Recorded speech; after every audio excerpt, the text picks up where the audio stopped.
Pleasant day everyone, I am Mijipman Diaz from RE32B2 of Asian Institute of Maritime Studies under Marine Engineering Department. The Bilge Oil Water Pump Oily Water Separator Maintenance Plan is the subject for today's video. But before that, let me introduce to you the term preventive maintenance. Preventive maintenance is any maintenance action such as inspection, service, or replacement that is conducted as part of planned schedule rather than in response to a breakdown. So therefore, an effective preventive maintenance program can assist limit production, downtime, and extend the service of life equipment and facilities by identifying worn components or parts and fixing or replacing them before they break. So the main topic, bilge pump. Bilge pump are a type of marine water pump found on both large and small ships. They are responsible for removing water accumulating bilge wells and throwing it overboard. It is impossible to stop water and oil from collecting in your bilge wells, the bottommost part of a boat.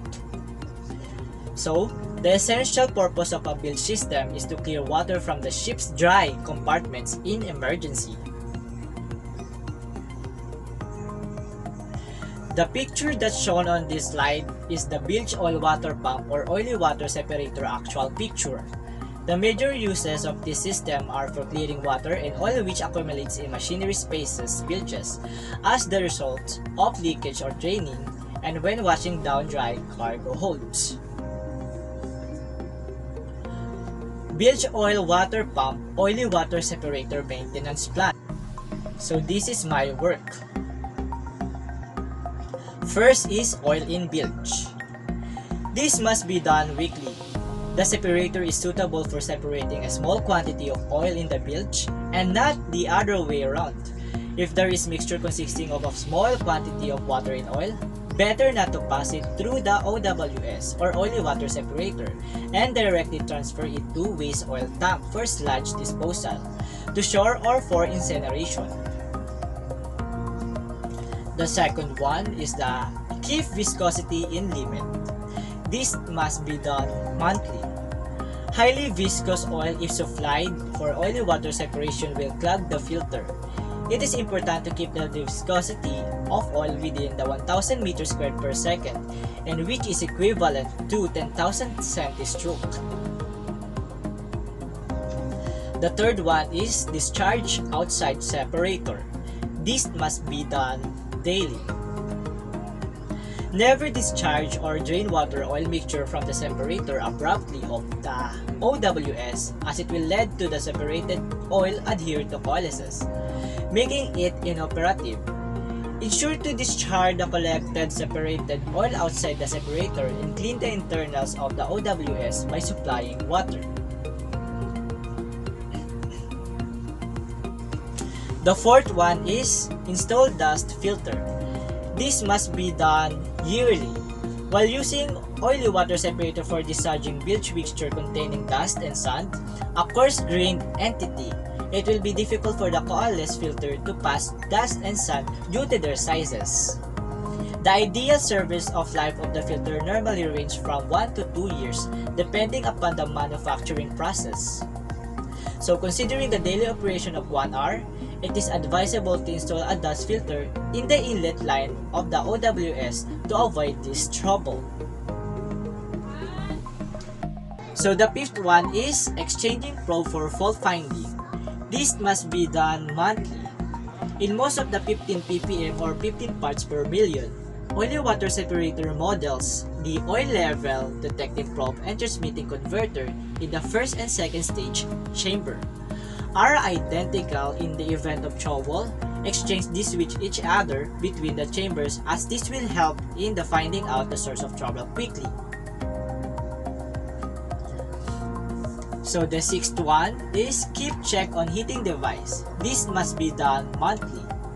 If a heating device is provided, ensure it is on when oily water separator is in operation and switch off before oily water separator is stopped. In case when the oily water separator is run for a long time, Keep a track on the heater for overheating, of course. If the separator is overheated to high extent, there may be some production of flammable gases inside. So, the next one is protect internal coating. This must be done weekly. The oily water separator internals are applied with a dark epoxy coating, which is inflammable. Avoid bringing fire near to it or perform welding over the surface or body as the heat generated will damage the coating, making oily water separators susceptible to the corrosion. So the next one is check water level. This must be done daily. Ensure that the separator is initially filled with the seawater before the bilge mixture is supplied to it. This is to increase the life of filters and also to maintain the operational efficiency of the operator.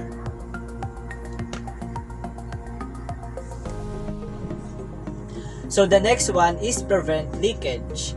This must be done daily.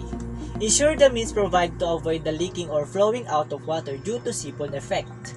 Failure to do so will allow the oil to flow in the secondary chamber, highly affecting the treatment capability of the machine and clogging on the second stage of the filters. So lastly, check effluent. This must be done weekly.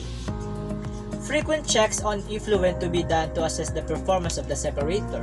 If the effluent is found contaminated, immediately to stop the separator and take the preventive actions. Conclusion.